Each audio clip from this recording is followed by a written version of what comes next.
ចារំលងរែកចាលំមួយឆ្នាំមិនអងនឹងចោះនឹងចង់ក្នុងចិត្តក៏ប្រេស្រាំ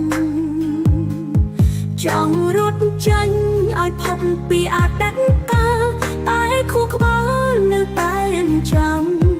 នៅតែកំចំណងទស្សនាជាផ្សាយនឹងគេណាចង់អបគេដូ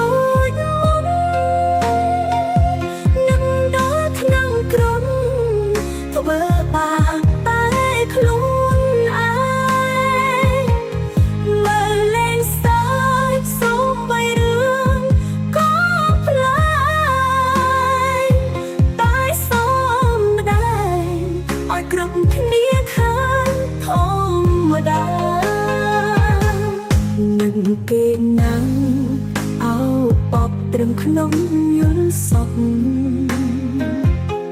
ស្នេហាបានចង់តែឈឺមិនទៅណាលួយមើលមកក្រុមពេលដែលណាសោកាថាពេលណាជួបគេដល់ពី រឿង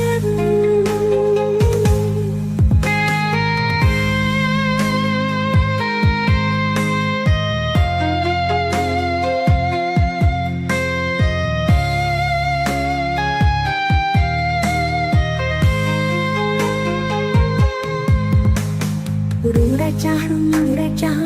លំមួយឆ្នាំមិនអង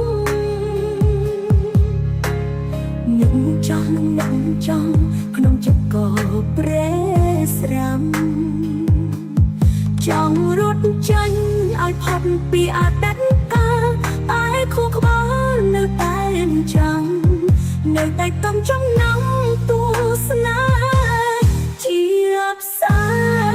យនឹងគេណាចង់អបគេដូចមុននឹងដល់ក្នុងក្រុមធ្វើបាបតែខ្លួនឯងមើលលេងសើចសូមបីរឿងក៏ផ្លាយតែសូមម្ដែងឲ្យគ្រប់គ្នាខាងធម្មតានឹងគេណាំងអោបបត្រឹមក្នុងយល់សពស្នេហាបានចង់តែឈឺមិនទៅ